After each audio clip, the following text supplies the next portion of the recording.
à tous et bienvenue sur Mosaïque Cristal. Voici les titres du JT. Les collectes pour les Ukrainiens se multiplient. Dans le pays de Bitche, les scolaires se mobilisent. Les dons sont centralisés dans la salle des cuirassiers à Bitche. Les plus petits ont aussi fait des dessins pour égayer les lieux d'accueil de réfugiés. Le retour du bac avec toutes ces épreuves rime aussi avec le retour du persan. Les élèves de terminale des lycées de Sarreguemines se sont déguisés pour défiler joyeusement dans les rues de la ville. Elle est pompier le jour et aide-soignante la nuit. À la tête de 40 sapeurs-pompiers hommes et femmes, Shirley Dallette dirige l'unité opérationnelle de Fars-Hebersviller. En parallèle, elle est aide-soignante dans un EHPAD de Forbach. Réflexion sur la future gestion des ordures ménagères et poursuite de l'opération J'achète Bitcherland était à l'ordre du jour du conseil communautaire de la CCPB, mais le pays de Bitche ne s'est pas encore lancé dans le rapport d'orientation budgétaire.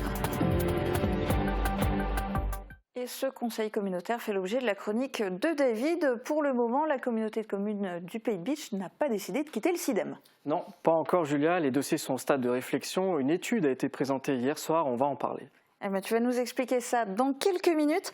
Dans cette émission, on reviendra aussi en détail sur l'épopée qu'ont vécu Brice Auer et Ezat Amiti, une expédition à Kiev pour rapatrier une Ukrainienne dont la famille vit à Sarreguemines.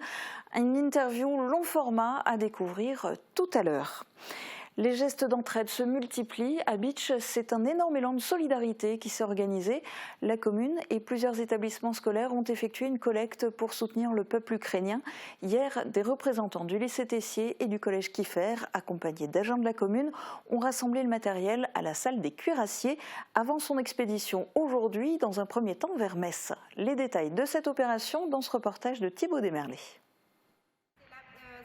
Les cartons n'arrêtent plus d'arriver. Ici, à la salle des cuirassiers de Bitche, du matériel en quantité a été rassemblé pour soutenir les Ukrainiens. Il s'agit principalement de produits d'hygiène, des médicaments, de l'alimentaire et des vêtements. Cette collecte est à l'initiative de la CPE du collège Kiefer, Pamela Panthère, et de la CPE du lycée Tessier, Mélanie Farez. Elles l'ont organisée avec la municipalité. Quelques heures après, on avait déjà des parents qui déposaient des choses dans les établissements et en grande quantité. Les gens ont vraiment envie d'aider et ils cherchent en fait à savoir où ils peuvent déposer. C'est assez, ça fait plaisir. Des dessins ont été envoyés par les enfants des écoles de Bitche et de l'école primaire de Rohrbach pour égayer les lieux d'accueil des réfugiés ukrainiens en France. Pour la collecte de matériel, l'école maternelle de Petit-Réderchin a ajouté sa pierre à l'édifice. Les conseils de vie lycéennes et collégiennes ont beaucoup communiqué sur cet événement. Une grande partie des élèves a participé. On voyait petit à petit des camions se remplir et même on a un petit bungalow dans le lycée on voyait petit à petit que des cartons s'empilaient. Là, le fait que l'Ukraine soit un petit peu dans le besoin, je pense qu'on est tous touchés sentimentalement parlant et je pense que même une petite action peut faire la différence. Plusieurs enseignes locales ont fourni les cartons pour le transport. Le Rotary Club de Bitche et la Société Toussaint ont eux aussi contribué à la collecte. L'ensemble du stock est emmené aujourd'hui par les agents de la commune pour l'association de la protection civile à Metz. Vous les avez peut-être croisés dans le centre-ville de Sarreguemines ce matin. Les élèves de terminale ont participé au traditionnel défilé du persan, une fête qui marque les 100 jours avant le bac, même s'il ne leur reste finalement plus que 95 jours avant l'épreuve de philosophie le 15 juin. Avant d'entrer dans la grande phase de révision, les lycéens des 4 établissements de Sarreguemines se sont accordés une parenthèse dans la bonne humeur. Depuis 2 ans, le bac a été perturbé par la crise sanitaire et le persan n'avait pas lieu. La situation sanitaire continue pourtant de faire l'objet de toutes les attentions. L'Académie de Nancy-Metz a dévoilé les chiffres hebdomadaires arrêtés au jeudi 13h. 6 écoles sont fermées à cause du Covid. Elles sont toutes situées en Moselle. Au total, 278 classes sont fermées dans l'Académie, dont 170 en Moselle. Plus de 4200 élèves et 278 membres du personnel sont positifs au Covid. Au centre hospitalier de Sarreguemines, 27 patients Covid sont actuellement hospitalisés, dont 2 en réanimation. Sur 478 tests réalisés en une semaine à l'hôpital Robert Pax, 42 se sont avérés positifs. Après ces bilans chiffrés côté santé, on passe à la politique. C'est l'heure de la chronique de David.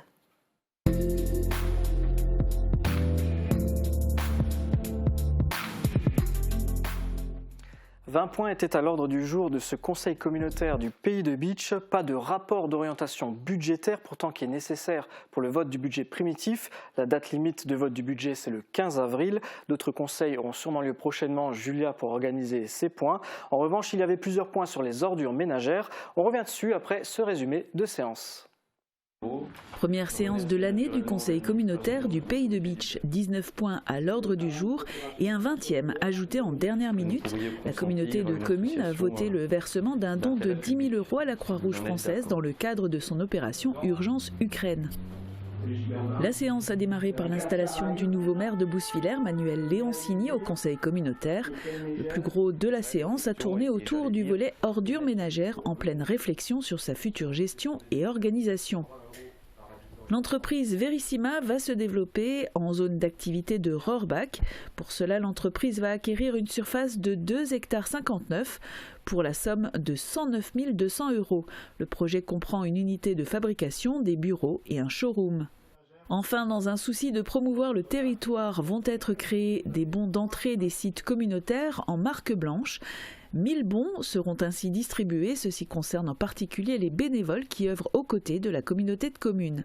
Il a aussi été décidé de poursuivre l'opération J'achète Beacherland. Des chéquiers seront remis lors d'animations et d'opérations de promotion du territoire. Merci Catherine pour ce résumé. On va parler du point 6, la validation et la poursuite de l'étude du cabinet Optae. Alors c'est une étude qui a été confiée au cabinet par la Comcom, une étude sur 3 axes. Le premier, le mode de financement de la gestion des déchets. Ensuite, la loi de transition énergétique de 2015, notamment pour l'extension des consignes de tri. Et enfin, le service de gestion des déchets en lui-même. Les principales questions qui sont posées à travers cette étude sont: faut-il passer de la TEOM, la taxe d'enlèvement des ordures ménagères, qui est calculée sur le foncier, à une redevance incitative qui, elle, est calculée à partir de la quantité de déchets produits par un foyer? Et l'autre question, Julia, c'est évidemment: faut-il continuer à travailler avec le SIDEM pour le traitement des déchets? Qu'est-ce qui ressort de cette étude? Alors pour l'instant, c'est une analyse de la situation actuelle et une comparaison avec les moyennes nationales, pas de projection ou de simulation. Voici quelques chiffres qui ont été donnés. Le coût qui est représenté par les ordures ménagères au Pays de Bitche est de 141 € TTC par habitant par an, contre une moyenne nationale de 120 €. Et le montant moyen de la TEOM, donc la taxe d'enlèvement des ordures ménagères par foyer, elle est de 232 € au Pays de Bitche contre 137 € au niveau national. Autre chiffre encore, les dépenses qui sont liées à la gestion justement des déchets, mais cette fois-ci pour la collectivité, sur un total de 100%, les dépenses liées à la collecte des déchets, elle est de 24% au Pays de Bitche contre une moyenne nationale de 37%, et les dépenses liées au transfert et au traitement des déchets, cette fois-ci elle est supérieure au Pays de Bitche, elle est de 63% contre 49% au niveau national. Là où le Pays de Bitche fait aussi des économies, c'est sur le coût de la prévention, de la communication et des frais de structure, c'est-à-dire les services en interne qui s'occupent des ordures ménagères. Il est plus faible au Pays de Bitche qu'au niveau national.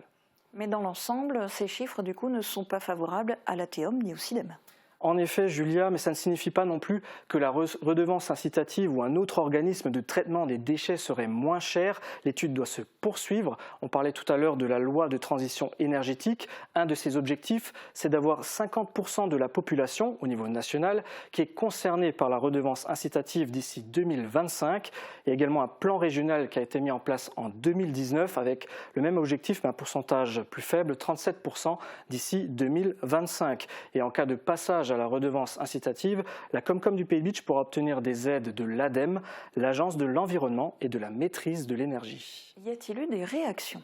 Oui, quelques-unes. Je vous propose tout de suite d'écouter Éric Emert, maire de Rimla. On peut faire un rapport entre logement et un rapport avec foyer, c'est-à-dire le nombre de personnes. Oui, c'est encore deux choses différentes. J'ai pas voulu présenter des chiffres. Oui, non, mais d'accord. Mais sachez que c'est pour ça que je me félicite qu'il y ait ce comité de pilotage par la suite, pour qu'une fois pour toutes, nous ayons les mêmes bases de données, les mêmes bases de débat, et après qu'on décide sereinement de ce qu'on va faire. C'est les petites communes de campagne qui payent moins et les communes plutôt urbaines qui payent plus.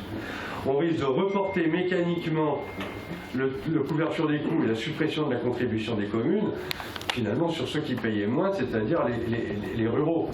Et la tarification incitative, elle n'a pas vocation à faire payer plus les ruraux et moins les villes, ou vice-versa. La justice du prix, c'était de travailler sur des tarifs adaptés aux personnes seules. Et l'autre idée, c'était de montrer qu'à partir de 4 ou 5 personnes dans la famille, il y avait aussi un effet très fort, parce que là, on produit beaucoup de déchets, et que peut-être l'idée, ce n'était pas d'être trop punitif. Selon Guillaume David, le seul mode de financement qui permettrait d'avoir des tarifs adaptés aux foyers, c'est la redevance incitative. Éric Emert a parlé de comité de pilotage. Il a été mis en place hier soir. C'est un groupe qui suivra de près ce dossier. 16 élus en font partie, dont des opposants de David Suc, comme Éric Emert et Guillaume Krause, maire de Sturzelbronn. Le point, Julia, a été validé à l'unanimité. Et est-ce qu'il y a aussi du neuf concernant la collecte des déchets ? Oui, c'était le point 7. On le sait, le sac orange du SIDEM va disparaître prochainement. Pour le remplacer, la Comcom du Pays de Bitche a décidé d'acheter des bacs poubelles supplémentaires pour les usagers. Ces bacs vont contenir les sacs bleus et verts et l'ancien bac servira aux recyclables qui seront déposés en fait en vrac. Avec la récente extension des consignes de tri, il y a de plus en plus d'emballages qui sont concernés. Et comment va se dérouler la collecte ? En fait, chaque bac sera collecté tous les 15 jours, donc c'est le minimum qui est exigé par la loi. Le bac des sacs bleus et verts peut être par exemple récolté en semaine 1 et le bac des recyclables en semaine 2 ou inversement, sachant que progressivement les vieux bacs poubelles gris vont être remplacés une fois qu'ils seront endommagés par des nouveaux avec un couvercle jaune. Le jaune, c'est la couleur des recyclables à l'échelle nationale.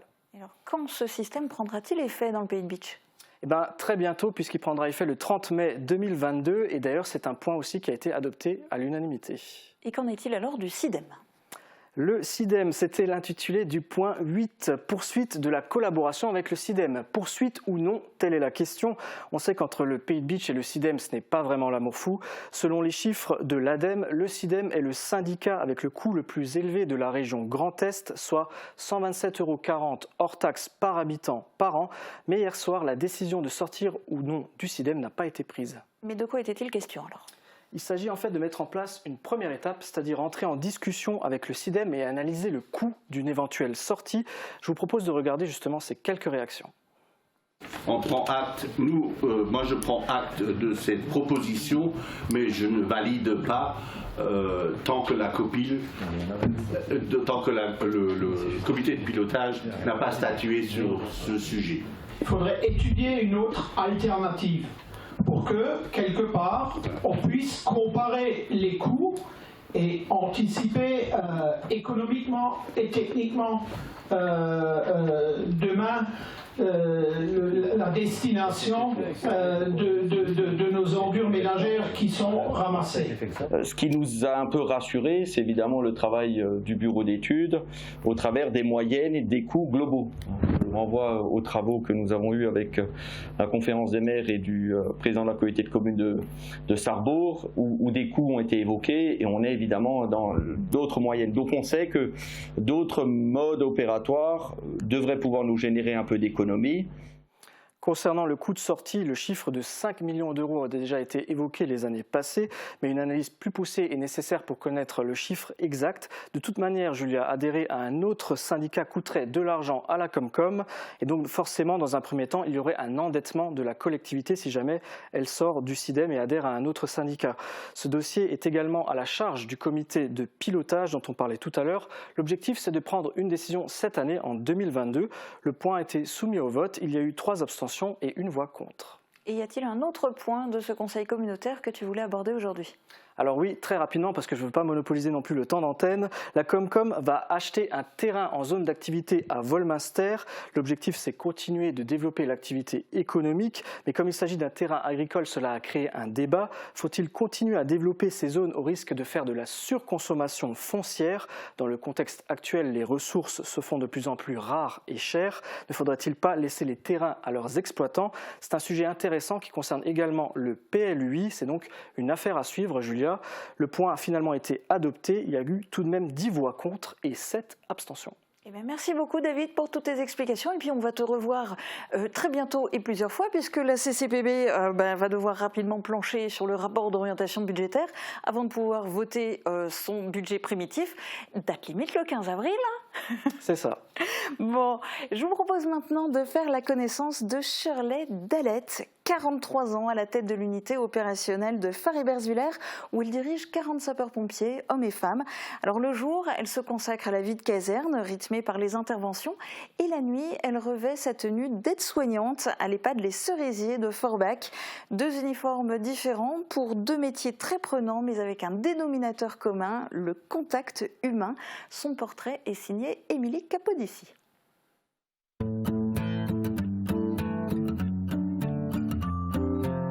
Je suis la lieutenante Shirley Dallette, j'ai 43 ans et j'entame ma 27e année en tant que sapeur-pompier volontaire. J'ai commencé à la caserne de Tédin lors de sa création en 1995. J'ai repris le centre en 2015 suite au départ à la retraite du chef qui était en place. Et en 2019, on a décidé de se regrouper avec la caserne de Faribergevillers. L'opportunité s'est présentée, donc j'ai postulé pour reprendre la place de chef d'unité à Faribergevillers et j'occupe la fonction depuis le 1er novembre 2021. On est 14 sur un effectif total de 40 pompiers. Il y a de plus en plus de femmes. On est passé sur le département de 13% de femmes en 2016 à 19% l'année dernière. Tous les femmes sont vraiment bien acceptées chez les pompiers et il n'y a aucun souci de ce côté-là. On s'entend bien, il y a une bonne entente et il n'y a pas de différence homme-femme. C'est venu progressivement au fil des années. On fait connaître aussi le métier aux femmes. Et maintenant, à savoir aussi qu'on peut s'engager pour faire uniquement du secours à personne. On n'est pas non plus obligé de faire des interventions feu si on ne se sent pas.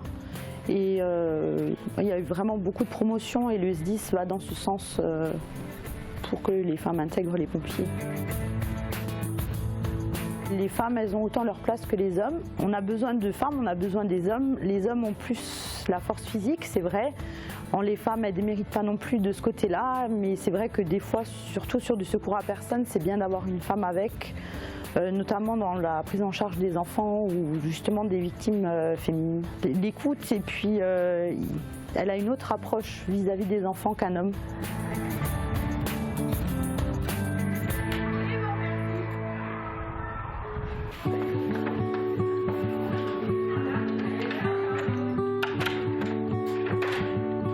Ici, c'est sur mon lieu de travail, donc on est à l'EHPAD Les Cerisiers à Forbach. C'est une organisation, donc ici je travaille essentiellement en poste de nuit, donc ça me permet d'avoir les journées disponibles pour les pompiers. Après, c'est une habitude à prendre et puis une fois que tout est bien organisé, tout cadré, ça va tout seul.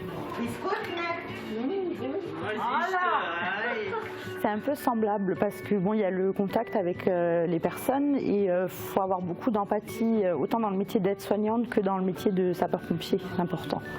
Dans les deux, c'est le contact avec les personnes, discuter ici à l'EHPAD, donc surtout discuter avec les personnes âgées qui nous apportent beaucoup sur leur expérience de vie, bon, le soin aussi qui fait partie des deux.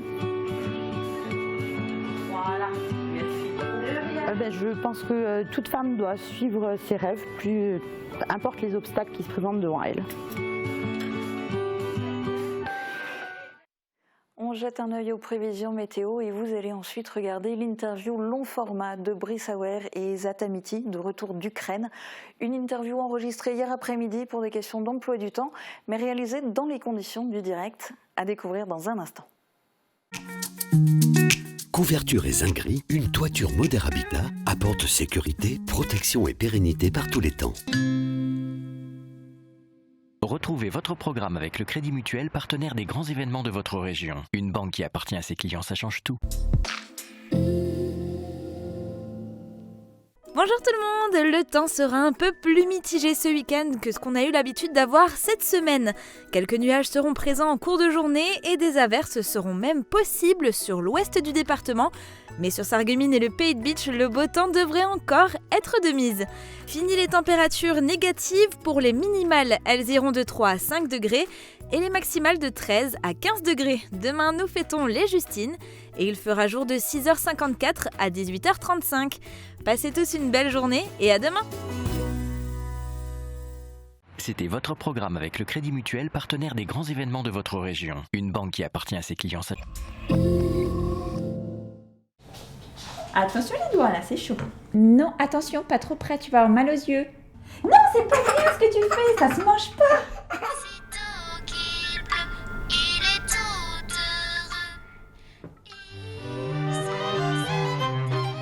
Votre audition est précieuse, alors prenez-en soin dès le plus jeune âge.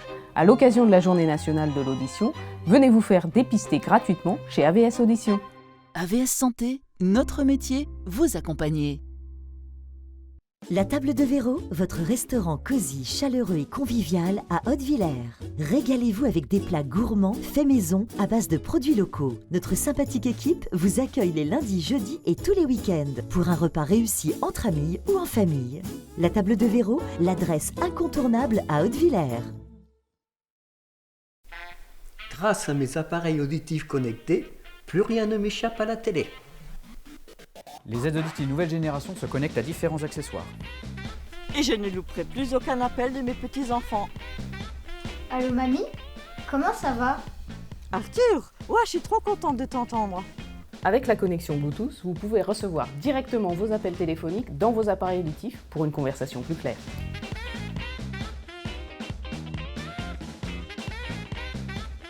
Le roi des vins, Astirin-Vendel. 3500 références de vins, des alcools, une épicerie fine et des idées cadeaux. Nouveau, la cloche et sa large gamme de fromages et de charcuterie. Le roi des vins, le temple des gourmands et des gourmets.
Nos invités du jour viennent de réaliser une épopée hors du commun en Ukraine, en pleine guerre. Interview.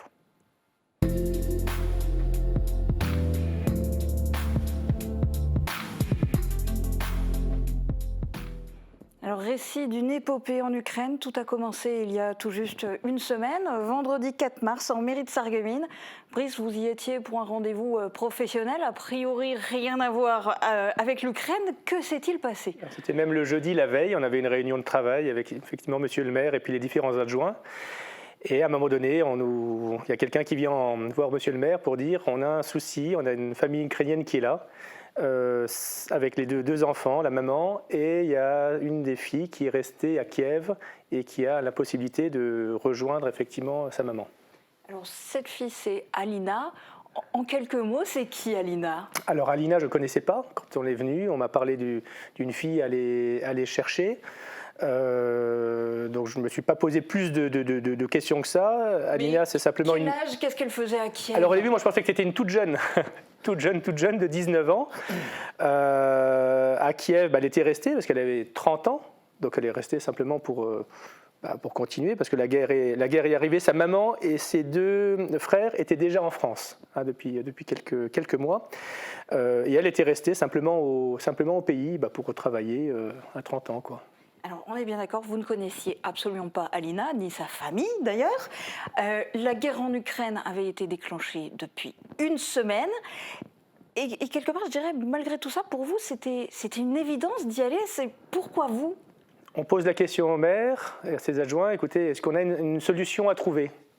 Là, à un moment donné, je vois que tout le monde est un peu embêté. Forcément, elle est ukrainienne, par ressortissance français, donc les solutions, j'en voyais pas beaucoup. Et à un moment donné, je dis à monsieur le maire, s'il n'y a pas de solution, moi j'y vais. Comme ça. Simplement, on se laisse quand même jusqu'au lendemain, vendredi matin, pour que chacun trouve une solution, s'il y en avait peut-être une. Mais s'il n'y a pas de solution, je m'engage à y aller. Et du coup, vous vous êtes retrouvé à devoir y aller. Et du coup, vous avez embarqué Esat dans cette épopée. Alors, pourquoi lui? Alors, la veille, je lui envoie quand même le jeudi soir. Esat, j'ai dit, écoute, j'ai certainement une mission spéciale à faire. Est-ce que tu es partant? Esat a tout de suite dit oui, pensant que c'était plutôt des travaux à faire dans le sud ou des choses comme ça. Le lendemain, pas de solution trouvée. Mais pourquoi lui? Qu'est-ce qu'il avait de spécifique? Parce que vous connaissez plein de monde, alors quelque part, pourquoi lui? Alors, il fallait quelqu'un d'assez gaillard, assez résistant, à deux, quelqu'un qui ait forcément du courage à y aller, parce qu'on est tous à vouloir des belles choses, mais à un moment donné, il faut passer aux actes. Il était effectivement de l'ancienne Yougoslavie, du Kosovo, donc il a connu aussi cette période de guerre civile en interne. Et c'est quelqu'un avec qui je travaille depuis quasiment 10 ans, on a une confiance et c'est un ami. Donc, désigné volontaire d'office, mais quand Brice commence à vous dire ça, à vous proposer d'aller en Ukraine, vous l'avez vraiment pris au sérieux tout de suite? Oui, c'est quelqu'un de sérieux. À côté de lui quelque chose, je sais ce qu'il m'attend, donc voilà. J'ai suivi tout de suite, j'ai pas réfléchi, quoi. Alors, pour partir dans un pays en guerre, vous aviez déjà vécu la guerre? Oui, on a vécu, j'ai vécu du Kosovo, donc voilà, c'était pas la même guerre, mais on a vécu. Alors, choisi parce que c'est un gaillard solide, mais à part ça, tous les deux, vous avez quoi? Vous avez une formation militaire? Non, aucune. Service militaire, même pas? Non, aucune. Après, il fallait simplement se dire quel est le risque, le réel risque. Effectivement, on a eu les informations, médias et autres. On a analysé une situation et on s'est dit à un moment donné, on va se rapprocher au plus près entre ce qu'on voit et la réalité. On se fera une idée sur place. Donc c'est ce qu'on a fait. On s'est dit vraiment, si c'était vraiment dangereux à tel point, il y a une espèce de sensation qu'on aurait sur place. On s'était dit tous les deux, si vraiment, on risque à 99% de notre vie, on n'est pas militaire, effectivement. Tant pis, on serait rentré, etc. Alors, pas militaire, pas de formation militaire, et puis de toute façon, pas d'armes, pas de voiture blindée, pas d'escorte, pas de gilet pare-balles. Non. Une appréhension sur place. On part, donc jusqu'en Pologne, tout allait bien. Le premier coup de stress, c'est quand on a passé la frontière ukrainienne. Là, on passe entre des douaniers en civil avec une petite arme à la guerre. À des gens plus qu'armés, des chars, des gens qui affluent à la frontière, des réfugiés. Là, il y a une autre ambiance. Et elle s'est accentuée. On nous avait donné une autoroute pour rejoindre Kiev, parce qu'entre la frontière... On va en parler après du trajet, mais je voudrais parler aussi des autres personnes. Parce qu'en fait, vous avez été, vous deux, seuls sur la route, mais vous aviez un logisticien, si je puis dire, qui était en contact permanent avec vous pour vous indiquer les routes à suivre. Alors c'est Frédéric Sliwinski. Qui est-il et concrètement, quel a été son rôle dans ce périple? Alors c'est un ami depuis plus de 15 ans. On collabore ensemble sur des plans de permis. Donc il est basé sur Saint-Avold. C'est quelqu'un qui a une toute loyauté, une toute confiance effectivement mutuelle. Je l'ai contacté parce que quand on rentrait dans le pays, il a fallu qu'on se déclare auprès de l'ambassade et il y a une cellule de crise qui est prévue pour ça, qui est d'Orsay, qu'on s'enregistre et autres. Et après, on pouvait avoir des informations venant d'eux. Mais nous aussi, on pouvait leur donner des informations. On avait peur sur place, on ne le connaissait pas, de couper cette liaison-là. Donc pour ne pas la couper, Frédéric s'est proposé de faire ce trait d'union entre les informations recueillies sur Paris et lui qui nous transmettait les différentes informations. Alors justement, vous avez été en contact avec le Quai d'Orsay, donc le ministère des Affaires étrangères, mais comment s'est établi ce contact et concrètement, ça consistait en quoi ? Alors le contact a été établi par Nicole Triss, la députée, qui elle est plutôt côté État, donc qui a plutôt, alors c'est pas qu'à Sanguine, on n'est pas à ces entrées-là, mais c'était plutôt une députée qui est plutôt du côté de Paris, qui a réussi à me donner les numéros de téléphone et les différents interlocuteurs. Donc en fait, une équipe, on dit toujours, il y a une personne sur le terrain à l'armée et il y en a 9 derrière. Tout est important. Celle qui décroche le téléphone, tout ça c'est important. C'est comme ça qu'une mission, entre guillemets, aboutit, c'est le travail d'une équipe. Ça s'est passé comme ça. Au début, quand on leur a dit qu'on allait sur place, ils ont dit, vous êtes sûr de faire le bon choix? On a plutôt des gens qui viennent dans l'autre sens, mais pas dans ce sens-là. On s'en est rendu compte, une autoroute de 2 espaces, on était les seuls à aller dans ce sens-là. Il y avait des kilomètres de bouchons de l'autre côté. Voilà. Après, c'est comme un projet, il faut constituer en roulant une équipe. On se dit, bon, qu'est-ce qu'il faut il faut des logisticiens, il faut la base arrière, il faut des plans. Ça va évoluer. Forcément, il nous faut des informations assez fiables. Donc en même temps qu'on avançait, des gens se sont greffés à nous, ont proposé leur aide, tant bien que mal, etc. Frédéric était là pour 2-3 heures. Il a passé 5 jours. Mais c'est ça, j'allais dire, parce qu'il a été votre boussole en continu, à vous guider à distance. Il était, je crois, le seul interlocuteur vraiment permanent durant tout le trajet. Alors, nous aussi, au niveau de Mosaïque Cristal, on a été en contact permanent avec lui. Et il y a une chose dont on s'est rendu compte, c'est qu'au bout d'un moment, il ne se rendait même plus compte de quel jour on était. Ouais. Est-ce que vous réalisez ça? Il était comme avec nous dans la voiture. Il était comme avec nous dans la voiture. Il s'était donné une mission, une responsabilité du coup prise. Et effectivement, toutes les demi-heures, toutes les heures, il nous alimentait en cartes, en renseignements, en informations, qui nous a permis d'aller jusqu'au bout. Et surtout de revenir, on en parlera tout à l'heure. Et ça, dites-nous un petit peu, parce que du coup, vous étiez tous les deux dans la voiture, à vous relayer au volant. Je crois que c'est vous qui avez énormément conduit en plus. Mais vous avez fait cet aller-retour quasiment d'une traite. Comment on fait pour tenir? Je ne sais pas. J'ai l'impression que quand on est dedans, on ne pense pas ni à la fatigue, ni aux peurs, ni à rien. Donc voilà, on avance. On avance. Plus vite on avance, c'est mieux ça. Alors, plus vite on avance, on va la reprendre, cette chronologie. Donc, vous êtes parti le vendredi soir, vers 19h. Sarreguemines-Kiev, en temps normal, par les routes directes, c'est une distance de 2000 km, 23 heures de conduite, ça vous fait bien rire. À peu près, alors, évidemment, en temps de guerre, c'est pas du tout la même chose. Comment ça s'est passé pour vous, ce fameux trajet aller? Jusqu'en Pologne, c'était d'autoroute quasiment tout le temps. Ensuite, l'entrée en Ukraine sur les premiers 100, 200, 300 km, ça a été aussi, on était sur l'autoroute. Tout s'est compliqué à un moment donné où on a Frédéric qui nous envoie un plan de carte et qui nous alerte que l'autoroute qu'on devait emprunter vient d'être prise par les Russes. Donc là, c'est les 100 derniers kilomètres avant Kiev. Donc, plan B, on va passer par le sud, ce qui nous a contraint à faire un détour de 400 km par les chemins de campagne. Ok. Alors, du coup, après tout ça, vous vous retrouvez à atteindre Kiev, mais en fait pas tout de suite. Vous êtes d'abord bloqué. Il y a des checkpoints partout, en fait. Alors, elle m'a dit tout à l'heure. Énormément. 97 jusqu'au Kiev. 97 checkpoints. Oui. Où vous deviez un petit peu expliquer qui vous étiez, ou c'était juste des ralentissements, ou il fallait vraiment... Non, il fallait s'arrêter. Il fallait s'arrêter parce que dans une guerre, il y a énormément de gens de la partie adverse qui peuvent être infiltrés pour donner des renseignements pour les frappes aériennes. Non, les fameux espions russes. Les fameux espions russes, c'est vraiment pas une blague. Donc ils contrôlaient à la fois la voiture, à la fois les personnes, et ils nous faisaient ouvrir à chaque fois les voitures pour voir s'il n'y avait pas d'armes à l'intérieur. Et ils ne trouvaient pas ça un petit peu complètement hallucinant, deux Français qui viennent jusqu'à Kiev Mais c'était ça ce qui était pour eux très... suspect. Ils ne croyaient pas quand ils disent pas à Kiev, ils ne croyaient pas, ils tournaient la tête, ils étaient étonnés, mais qu'on les expliquait pour quelles raisons et tout ça, et là ils étaient très très fiers de nous, donc voilà quoi. Et sur un checkpoint, c'est deux personnes de l'armée, ensuite ce sont énormément de gens comme nous tous autour de la table. Qui protégeaient leur village et leur... Donc ça peut être assez aléatoire, le contrôle peut être assez aléatoire. Alors, il y a eu tous ces aléas sur la route, il y avait aussi le problème de couvre-feu.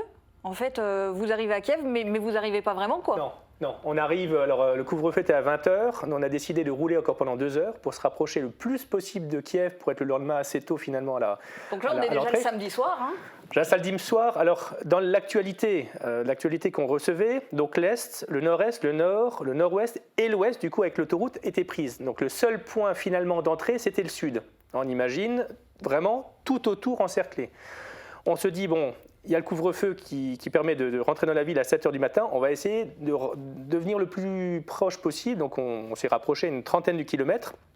Il fallait trouver un endroit où dormir, sachant qu'on ne pouvait pas dormir au checkpoint. Eux, trop dangereux pour eux. Qui on est, s'il n'y a pas une bombe, est-ce qu'attention, ce ne sont pas des espions. Donc très très loin. Ouais, là où vous auriez pu vous sentir en sécurité, eux, vous percevez comme un danger en fait. Donc là, on a fait le tour, on s'est posé près d'une station-service qui était fermée, au bord de l'autoroute. On s'est mis en retrait. On s'arrête, 10 minutes après, on reçoit notre plan de situation avec Frédéric. Attention, les Russes, c'est 10 km. Vous allez dormir à 10 km des Russes. Bon, on analyse la situation, on se regarde, on dit bon, bah, de toute façon, il n'y a pas le choix, on reste là maintenant. Il était 22h, on se dit bon, ils vont peut-être pas forcément Et puis en plein la journée. couvre-feu, vous n'avez pas tellement de choix de toute façon. Pas tellement le choix. On reste et on attend. Et on dort dans ces cas-là? Non. Vous n'avez pas dormi du tout, c'est ça? Non, on a fait quoi? 120 heures? Ouais, Les 120 trajets, heures. j'ai 1h35 minutes de sommeil. Ouais, il a quasiment pas dormi. Ouais. Quasiment pas dormi. La nuit, moi j'ai dormi parce que comme je devais le relayer, je me dis bon bah dès que je peux dormir, je dors. Comme ça, s'il faut, je le relaye. La nuit, il a vu et entendu les missiles qui tombaient sur Kiev. 30 km, c'est pas loin, avec des explosions, de la lumière rouge effectivement. Donc il a pas dormi non plus. On a des gens, tu me disais, qui se sont arrêtés à côté de notre. Ouais, c'est ça. La nuit, qui s'arrêtent à côté de nous. Ouais, c'est pas rassurant. Non, c'était moyen. Surtout quand il s'arrête et part au bout des 5 secondes, c'est pas bon. Ouais. Ok. Bon gré mal gré, la nuit se passe. Le dimanche matin, vous reprenez la route, vous allez au cœur de Kiev ou à peu près. Vous atteignez donc la capitale et Alina. Quelle a été sa réaction en vous voyant? Alors déjà, on est resté au checkpoint assez longtemps parce qu'ils nous ont laissé passer qu'à 7h30, sachant qu'on était là-bas depuis 1 heure. Dans le convoi, c'était énormément de convois humanitaires, quasiment que ça. On a pris le parti pris de partir dans Kiev parce qu'elle avait une particularité, c'est qu'elle était au nord de Kiev. Donc là, c'est 1 kilomètre des Russes. On est à côté, donc tout au nord. Et elle ne pouvait pas, elle, se rapprocher? Alors je vais l'expliquer un petit peu pourquoi. On a décidé de longer le fleuve. Parce qu'on s'est dit, techniquement, s'ils doivent bombarder quelque chose, ça sera forcément des bâtiments. Ils ne vont pas bombarder un fleuve, un pourtour de fleuve, etc. C'est un sacré pari sur l'avenir quand même, mais bon. Ça c'est un sacré pari. Je me dis, assez tôt, c'est des gens qui... Enfin voilà, c'est en l'air. Ils ne vont peut-être pas frapper tout de suite à 7h du matin, ils vont peut-être se laisser le temps. Enfin, il y a eu plusieurs suppositions par rapport à ce qui s'était passé la veille. On décide d'y aller, on arrive au nord, elle vivait dans un immeuble, on se pose... On lui envoie un message pour dire qu'on est là. Elle a mis 20 minutes pour sortir. Alors, pourquoi elle a mis 20 minutes? C'est quelqu'un qui était totalement tétanisé, logé chez des amis. Pour elle, sortir, c'était mourir. Elle a fait des crises de tachycardie quand on est rentré, parce qu'elle avait encore le son des bombes qui tombaient, qui ont des sons sourds, avec, elle disait, les vitres qui se gondolaient, le bâtiment qui tremblait. Ouais. Pour elle, sortir, c'était mourir. Du coup, si vous attendiez à une explosion de joie et à ce qu'elle vous saute au cou, c'était pas ça du tout, quoi. Non. En plus, elle était logée dans une famille qui a choisi de ne pas venir avec nous. On a quand même posé la question. Donc c'était une famille qui était propriétaire de leur logement avec son mari médecin et qui pensait plutôt rester pour peut-être soigner les gens, etc. On leur posait plusieurs fois la question. On avait en plus de la place pour la ramener. Et le choix, non. Donc elle est rentrée un petit peu abasourdie, totalement terrorifiée d'affronter le monde extérieur. Donc c'est pour ça. Vous ne connaissiez pas. Alors il y avait au moins pas trop la barrière de la langue. Elle parle bien anglais. Elle parle bien anglais, oui. Mais du coup, en tout cas, pas d'euphorie de son côté. Et vous étiez dans quel état d'esprit? Est-ce que vous étiez euphorique de ça y est, parce que c'était votre cible, Alina. Oui, c'est vrai. On allait pour elle, donc. Il fallait tout faire pour la récupérer. Et là, on était contents d'avoir vu qu'on puisse... voilà, parce que surtout elle ne croyait pas. Quand Brice, il appelait des fois, il disait on est de 3 heures, de 4 heures, il ne croyait toujours pas. Juste quand elle nous a vus, quoi. Mais oui, je pense que c'est largement quand on a vu qu'on est vraiment de la cible et qu'on peut récupérer. Donc vous, content, peut-être quand même pressé de repartir, je suppose. Alors, très vite. Vous avez commencé à le dire, vous leur avez proposé à ces gens chez qui elle était hébergée de venir en France, ils ont refusé. Mais je ne sais pas si vous le savez, mais vous avez été beaucoup critiqué sur les réseaux sociaux, le fait de n'avoir ramené qu'une seule personne d'Ukraine. Il n'y avait vraiment pas d'autres volontaires, de gens qui auraient voulu embarquer dans le van? Il faut être sur place pour savoir. Nous, on a fait, même quand on est rentré au Moldavie, il y avait tellement de gens, on a discuté avec Brice, mais voilà, il y en a des gens là, on peut récupérer quelqu'un. Et c'est tellement organisé qu'il y avait des gens de la famille qui venaient avec les voitures, qui récupéraient tout ça. On voyait personne à pied une fois qu'ils étaient aux frontières. Oui, puis les trucs, c'est qu'il y a aussi les bus de réfugiés. Ils venaient aussi par les Croix-Rouges. Une fois qu'ils sont signalés chez les Croix-Rouges, on n'a plus le droit de prendre des réfugiés. Il y a des gens qui font des trafics, qui profitent de la guerre. Il faut des trafics d'organes, des trafics des enfants et tout. Donc, c'est complètement interdit.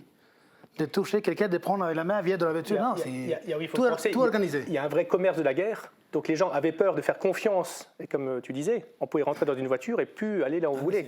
C'était aller dans des pays. C'était en plus que des femmes et enfants. C'est ça. Puisque les hommes étaient partis à la guerre. Donc c'était que femmes et enfants. Ensuite, on a quand même posé la question au Quai d'Orsay si déjà il y avait des ressortissants français qu'on pourrait prendre. Donc là, il n'y en avait plus aucun. Les quelques-uns qui restaient étaient motorisés. Donc plus nécessité. Ceux à qui on a proposé, donc ceux qui hébergeaient à l'INA, étaient.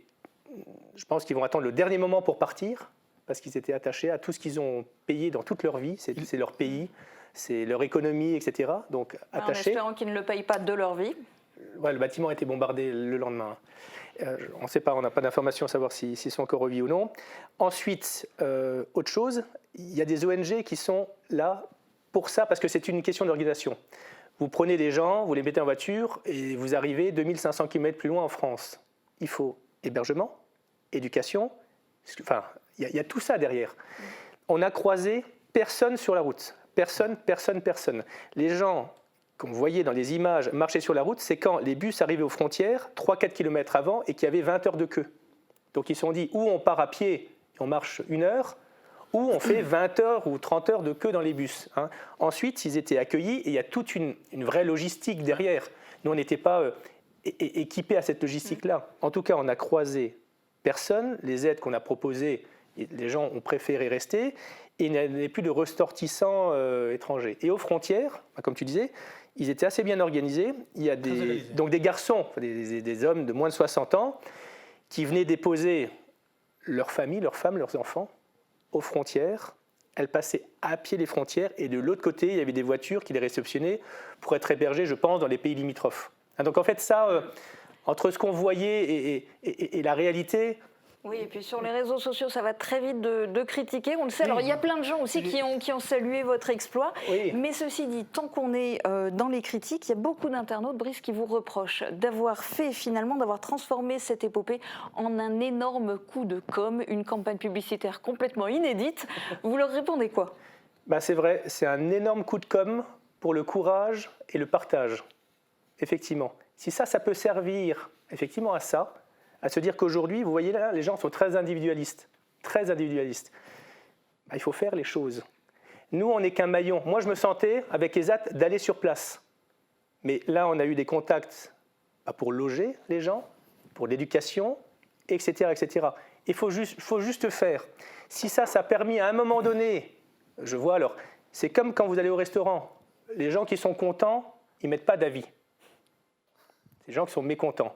Ça représente 0,1% de la population. En France, on aime bien critiquer. Mais ce n'est pas grave. Ces 0,1% occupent 50% de l'espace. Il faut juste se dire que c'est 0,1% de cette population-là.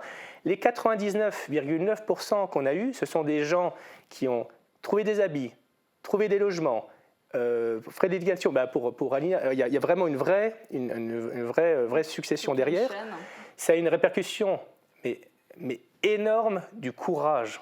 Moi, j'ai rien à gagner. Je ne fais pas de marché public, je fais rien. Et il fallait y aller. J'ai quand même 4 enfants à la maison. Je ne vois pas... on ne m'a pas payé pour ça.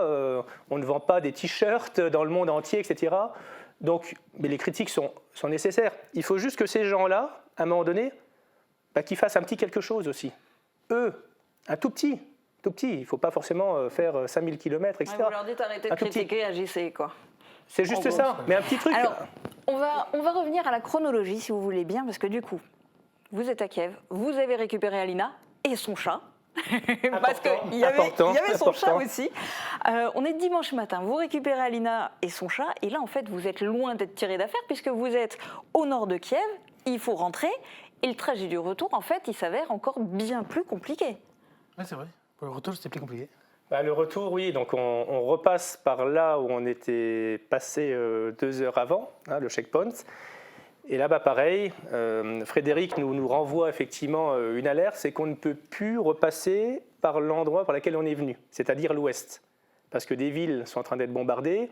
Ils avaient bombardé des aéroports qui étaient proches, effectivement, des voies où on pouvait partir. Et même là-dessus, on commençait à bombarder, effectivement, des véhicules, entre guillemets, civils. Donc le seul choix, c'était le sud. Donc le sud, c'est la Moldavie. Donc là, il y a une autoroute, on a roulé à 150, 160, on était seul sur l'autoroute et on a vraiment tracé, parce que tout autour de nous, c'était des bombardements intensifs. Donc là, oui, là c'était la deuxième fois où on s'est dit, bon, on n'aimerait pas que l'aventure se finisse mal, quoi. Là, on a eu un petit peu, effectivement, les chocottes. Ouais. Alors, il y a ça, et ensuite, c'est loin d'être fini, parce que autant à l'allier, vous le disiez, vous étiez seul, autant au retour, vous vous êtes retrouvé dans un flot ininterrompu, c'est ça? C'est un vie-ma-vie de réfugié. Donc, c'est des heures incessantes au poste frontière, parce que quand on a en Moldavie 4 douaniers qui doivent filtrer 2000, 3000 véhicules, et qui mettent quand même 2-3 minutes par véhicule parce qu'il faut savoir qui on est, les passeports, contrôler le véhicule, voir si le véhicule n'est pas volé, contrôler s'il n'y a pas d'armes non plus, qui sont sortis effectivement du pays. Ça a pris 14 heures en Moldavie, 6 heures en Roumanie et 11 heures en Hongrie. En passant par les Carpates, moins 12 degrés, on a été obligé quasiment de sortir les chaînes, des petits chemins, la Moldavie très très pauvre, c'est des gens comme il y a 100 ans, ils n'ont pas l'eau courante, ils ont encore des puits comme eau courante, donc l'état des routes très moyen, on avait peur de crever, on a eu peur de manquer d'essence, alors heureusement qu'on avait 120 litres dans le coffre, sinon je pense qu'on n'aurait pas été capable d'être là encore aujourd'hui. Ça a été beaucoup de choses qui ont fait que le retour était, on va dire, compliqué, et l'usure surtout, le stress. Bien sûr. Parce que du coup, vous êtes finalement arrivé à Sarreguemines dans la nuit de mardi à mercredi, vers 3h du matin, je crois. Mais entre-temps, justement, durant ce très long chemin du retour, vous êtes dans le huis clos d'un van. Il y a la guerre, il y a la fatigue, il y a les embouteillages, il y a les heures d'attente aux frontières. Et vous êtes à 3, plus un chat, dans ce tout petit espace. Comment on gère dans ces cas-là l'aspect psychologique et les craquages potentiels, les craquages nerveux, voire physiques? Alors, il y a eu un moment donné où il y a Lina qui a fait une crise de tachycardie, effectivement, qui est comme son chat d'ailleurs, terrorisée, les deux, de subir tout ça. Elle a eu un stress. On a décidé à un moment donné de quand même s'arrêter. C'est quand même arrêté pour prendre une douche et un repas chaud. Alors c'est rien, et de se reposer à un moment donné, une demi-heure, 1 heure, simplement à souffler pour revenir sur une vie normale.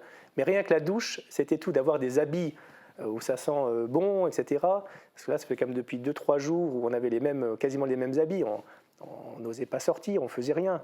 Donc ça a été, une bonne coupure. Et après, 2500 km de route pour rentrer. Mais propre. Presque frais et dispo. Presque frais et dispo. Heureusement.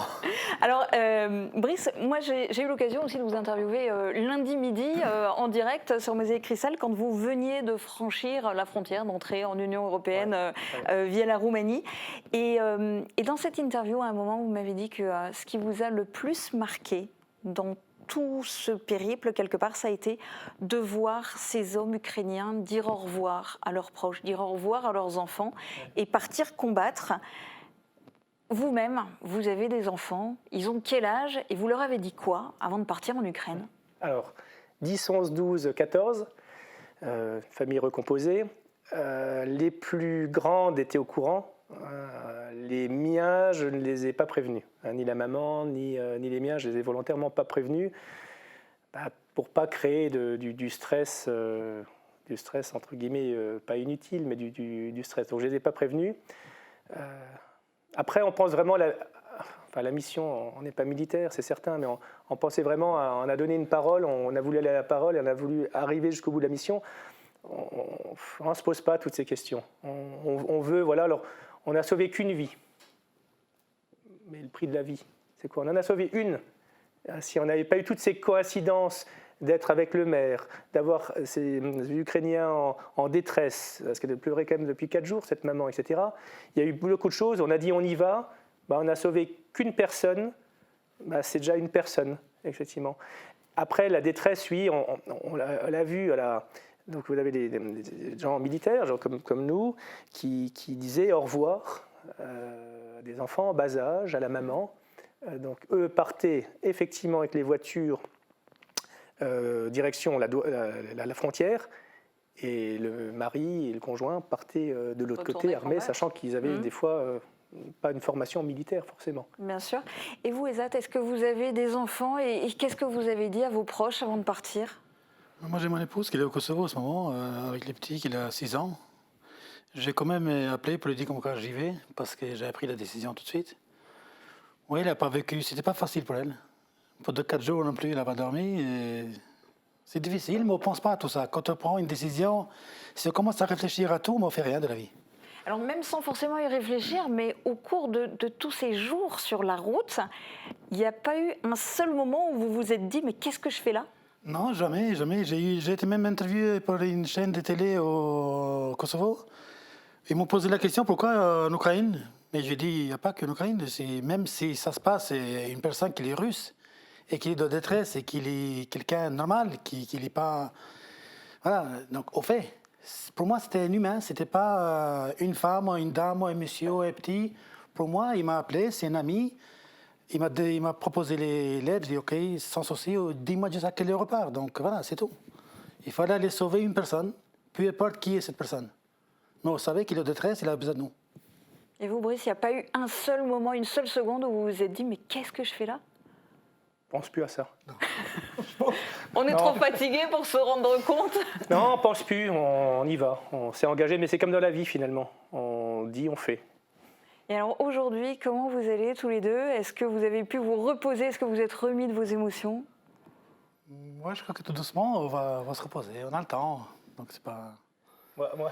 Et je crois que tous les deux, on n'aime pas trop les sommeils, donc on se lève très tôt toujours, même quand on est fatigué. Alors, je me suis couché à 3h30, il y a 10h, j'étais déjà à Nancy, parce que je suis de garde les mercredis. C'est le mercredi des enfants, donc j'ai passé... Bon, ça m'a fait du bien aussi de voir effectivement mon fils et ma fille. Après, je suis rentré et à 9h30, je dormais parfaitement bien, jusque ce matin. Enfin dormi comme un bébé. Ouais. Alors, et Alina, aujourd'hui, comment va-t-elle? Est-ce que vous êtes en contact avec elle? Est-ce que vous savez ce qu'elle va devenir? Alors, ce qu'on a déjà fait, c'est qu'on s'est occupé du chat, entre guillemets, donc hier. Il y a un vétérinaire au centre-ville qui a accepté très volontiers de s'occuper du chat, parce que c'est un chat qui vient hors d'Europe, donc... Aucun papier. Aucun papier, donc vous recevez des courriers de la préfecture, c'est tout juste si ce n'est pas l'expulsion. Hein. Là, il y a eu une dame qui s'est proposée de l'accueillir chez elle dans ce logement, parce qu'ils ont un logement tout petit avec les parents. Donc une personne sur Sarreguemines qui s'est proposée d'offrir effectivement son logement pendant les quelques mois qui viennent, sachant qu'elle était prévenue que la guerre ne s'arrêtera certainement pas demain. Mon docteur généraliste qui va la voir demain pour aussi faire un tour un petit peu médical si tout va bien. Et puis maintenant, c'est quelqu'un qui va devoir se reconstruire pour se dire qu'elle est dans un pays qu'elle ne connaît pas la langue. Donc voilà, mais c'est quelqu'un, je pense, qui va aller de l'avant. Encadré, il y a déjà sa maman, c'est déjà pas mal. Et après, je pense qu'il y a suffisamment de gens qui vont sortir du canapé et puis vont pouvoir concrètement faire quelque chose. Alors vous êtes parti en Ukraine pour une opération de sauvetage, entre guillemets. Aujourd'hui, il y a des Français qui partent se battre en Ukraine. Il y a quelques étrangers, une petite brigade étrangère apparemment qui serait en train de se former en Ukraine. Ça, c'est quelque chose que vous comprenez. Quelle est votre réaction à ça? Personnellement, je commence à comprendre parce que c'est une frontière entre l'Europe et un pays qui est assez agressif, comme la Russie. Des fois, il faut mieux chasser les loups de la montagne avant qu'ils rentrent à la maison. Une fois qu'il est au niveau de la porte, c'est trop tard. Très très peu sceptique sur beaucoup de choses, mais ça sent pas bon. Ouais, ça sent pas bon. Alors, l'exemple des masques, au début, on n'avait pas besoin de masques. Rien. Et 3 mois après, on était tous confinés. J'espère que ça ne sera pas le cas. Mais si ça venait aller plus loin, ça risque quand même de chauffer. Ouais. Chauffer bien. Nous, on est des sandwichs. Il y a les États-Unis qui sont à 10 000 km et on a nos voisins qui sont à côté, qui ont les énergies, qui ont le fuel, qui ont le gaz, qui ont 35 ou 40% de blé. Le prix de l'essence, là, on était diesel à 2,40 €, 2,45 € sur l'autoroute. Je pense que ça va être compliqué. Alors peut-être plus facile, entre guillemets, je caractérise dans le Beacherland où on a du bois, on peut faire de la culture, on peut être autonome. Je crains que les... Ils ont besoin de gaz et d'essence comme tout le monde, hein, dans le pays de Bichat. Oui, mais le Parisien, entre guillemets, lui, est dépendant à 100% de ce qui l'entoure. Je pense que plus on arrive dans des petits villages, ma tante qui est dans un village Boxurul, 134 habitants, elle fait son potager depuis toujours, l'eau c'est de l'eau de la ville, je veux dire, il pourrait y avoir la guerre installée qui serait autonome à chacun, ils s'échangent les poules, les lapins, etc., etc. Plus on va rentrer dans des grandes villes, on est de plus en plus dépendant à beaucoup de choses, je pense plus ça va être compliqué. J'espère qu'on n'en arrivera pas là, qu'il y aura un accord qui se passera avant, mais si ce n'est pas le cas, je pense que ça peut être... très vite, dans les 3-4 mois, devenir compliqué. Vraiment devenir compliqué. Donc, Vous êtes très pessimiste aussi? Je pense qu'ils n'ont pas de choix. À un moment ou à l'autre, il faut discuter. La meilleure guerre, c'est les discussions. Nous, comme Kosovo, on a vécu pendant des centaines d'années sous l'occupation. Aujourd'hui, voilà, il y a des discussions qui durent, ça fait plus que 20 ans. Ce que je trouve dommage, c'est que dans une guerre qui est injuste en Ukraine, c'était un peu la même chose que chez nous. Mais aujourd'hui, chez nous, on a des gens qui payent leur prix fort parce qu'ils ont protégé leur famille et leur pays. Ils se trouvent dans les tribunaux de la Haye. C'est comme demain en Ukraine, on prend tous les généraux parce qu'ils ont protégé leur ville, de les ramener dans les tribunaux de la Haye. Donc ça, je trouve que c'est injuste. Mais dans le monde, voilà, il y a toujours d'injustice. Donc on fait tout pour que... Donc je pense que notre geste à nous, ce n'est pas un truc héroïque, on n'est pas des héros. Mais on a fait quelque chose pour un petit peu sensibiliser les gens, pour voir que voilà, on peut faire des trucs sans aller se battre là-bas. Mais au risque peut-être quelque chose qu'on a, parce que malgré tout, on a une famille, on a tout ce qu'il faut. Et... Chacun, je donnais toujours l'exemple, on était un incendie. Il faut celui qui tient la lance, il faut celui qui pilote l'échelle, il faut celui qui conduit le camion, et il faut aussi la personne qui va décrocher l'appel. Hein, donc ce qu'on veut dire par là, oui, c'est voilà, chaîne, tout le monde nous on s'est senti avoir la lance. Voilà, y a, les gens sont à un moment donné prédestinés ou destinés, je sais pas, à quelque chose. On le ressent comme ça. Rien n'arrive jamais par hasard. Nous c'était ça, mais il y a eu des gens derrière. Il faut que chacun à son niveau puisse dans des périodes dures un petit peu se ressouder et arrêter cet individualisme, le nombril du monde, etc. Ouais. Ceci dit, tout ça, ça vous est quand même arrivé au départ complètement par hasard. Et vous, a priori, vous saviez quand même pas trop dans quoi vous mettiez les pieds. Aujourd'hui, après ce périple, après ce que vous avez vu, après ce que vous avez vécu, si aujourd'hui une famille vous disait « au secours, on a un de nos proches qui est coincé là-bas », est-ce que vous y retourneriez, est-ce que vous referiez une telle expédition? Alors on a eu pendant qu'on était sur place, on a eu un Français de Willerwald qui nous a dit qu'il est totalement désespéré parce qu'il y a sa femme qui est à 300 km à l'est. Bon, sauf que là, il est chez les Russes. Donc ça, non, là c'était... on aurait mis en jeu nos vies, la vie d'Alina. Non, ça, on ne savait pas faire. Ça, il y avait vraiment un risque non, mais là, il y avait vraiment un risque de mourir. Ça, on ne pouvait vraiment pas faire. À refaire différemment, bien sûr qu'on l'aurait fait, peut-être différemment aussi, peut-être un peu plus tôt, hein, pour peut-être sauver un petit peu plus de gens. Peut-être convaincre aussi plus les gens qu'il faut partir, il faut pas rester dans les maisons, parce que le seul qui connaît finalement le dénouement, c'est Poutine. Hein. Il n'y a que lui qui connaît effectivement le dénouement. C'est lui qui va vouloir aller au bout ou pas au bout. C'est lui qui a tout. Aujourd'hui, ça nous montre bien que on va aller plus loin. Hein. On va aller plus loin. Maintenant qu'il n'y a plus de personnes, on va aller plus loin. Ils ont l'armement, ils ont l'argent, ils ont tout ce qu'il faut. Ouais, on aurait pu faire les choses différemment et autres. Nous, on n'était pas préparés. Ça s'est fait en 24 heures. Hein. En 24 heures, il fallait décider d'organiser, partir à deux. On a une mission, là, on l'a faite. Après, on peut toujours nous reprocher plein de choses, etc. Oui, il n'y a que ceux qui font rien qui... Et vous l'avez fait et vous êtes revenu à 3, je dirais même à 4. On a eu de la chance. Puisque du coup... On a eu vraiment beaucoup de chance parce que 2 heures après qu'on soit parti sur Kiev, effectivement, le quartier était bombardé. On a eu, entre guillemets, une fenêtre de tir. On n'aurait pas pu faire ça le lendemain.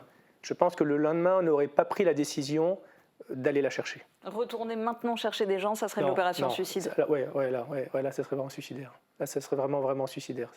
Là, c'est vraiment des gens formés à ça, à la guerre. Ça s'appelle des mercenaires, ça s'appelle tout ce qu'on veut. Mais là, c'est au-delà de nos capacités. Franchir les balles, franchir les missiles, etc. Ça, c'est pas. Après, c'est un métier. C'est plus le nôtre, quoi. Mais vous avez fait une action incroyable. Et vous en êtes revenu, et heureusement, et un énorme merci aussi pour ce témoignage sur Mosaïque Cristal. Merci beaucoup à tous les deux.